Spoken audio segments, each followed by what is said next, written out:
theme song. Good enough. So, we're finally here. Civil War. A film 10 years in the making.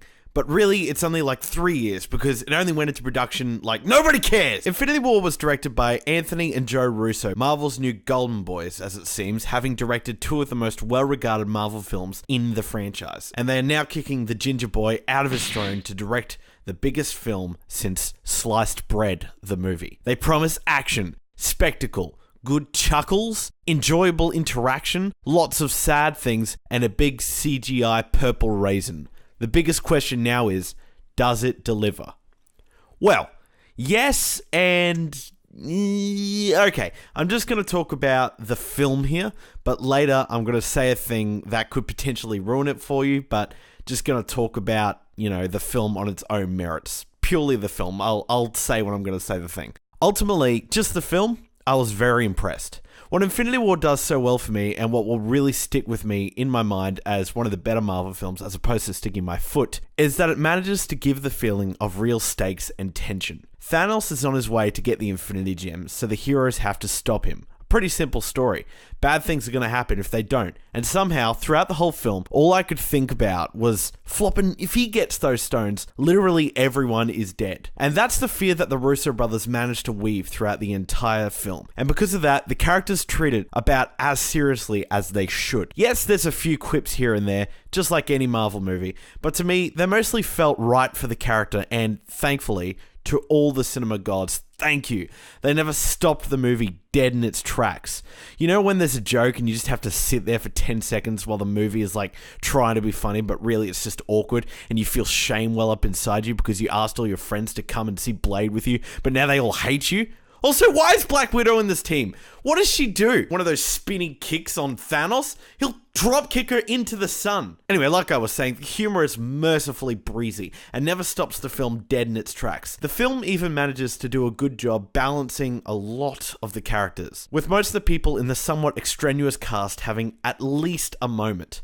Look, don't go into this expecting emotional depth to match Logan. It's simply not possible. Most characters don't do more than interact, but from that, there are a few interesting things and a couple of standout moments. The one big thing that I have to mention yet, though, and possibly my favorite element of the movie, is not Black Widow. Why is she an Avenger? Have you seen Doctor Strange? Dude can create flaming whips out of nothing. It's Thanos. Dude is great. Thanos' whole plan, as stated in the trailers, is to balance the universe and kill half the people. And if that makes you roll your eyes, it's because it's the dumbest plan that you've ever heard in a superhero movie, right outside of making the universe nighttime. Looking at you, Ronan! Yet somehow the Russo brothers and the Infinity War writers have imbued Thanos with enough character depth and emotion that you really get the sense he believes in what he's doing. And whether or not you agree with him, it sort of makes him the protagonist. The Avengers aren't much more than reactive in this film. He's the one with the mission, so it was super interesting, at least for me, to watch him fulfill his purpose and all the sacrifices therein. Like, gun to my head, I would say he's the star of the film. Look, ultimately, I've only just seen the film, so I could change my mind down the road, but I don't know, he was the reason I had such a good time with it, and I thoroughly believe that after a few rewatches, I will like this movie even more.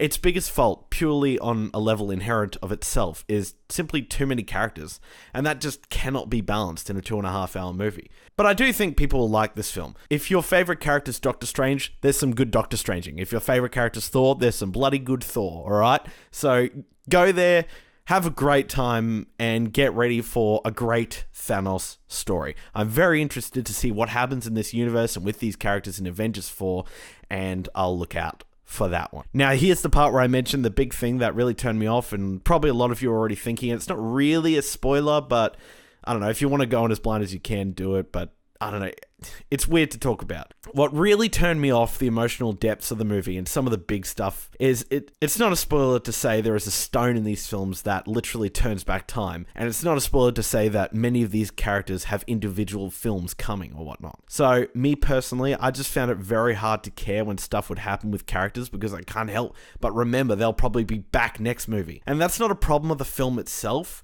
so I struggle to criticize Infinity War because of it, but more just Marvel's model of announcing films until the end of time. I don't know, it just really bothers me, and I feel I could have gotten much more from this film if I didn't know that probably everything can be reversed. I'm interested to see Avengers 4 to see if they do just hit a switch and reset the status quo, or if they stick to their guns and make some meaningful decisions. As meaningful as, a movie can be. Who knows? But you know what? Thanks for watching, guys. Hope you enjoyed. Check out some of my other videos, or don't if you want, but tell me, why do you think Black Widow is an Avenger? What does she contribute to the team that isn't a spinny scissor kick? Have you seen Doctor Strange? Leave your thoughts below. See ya. Jay Grizzle, out.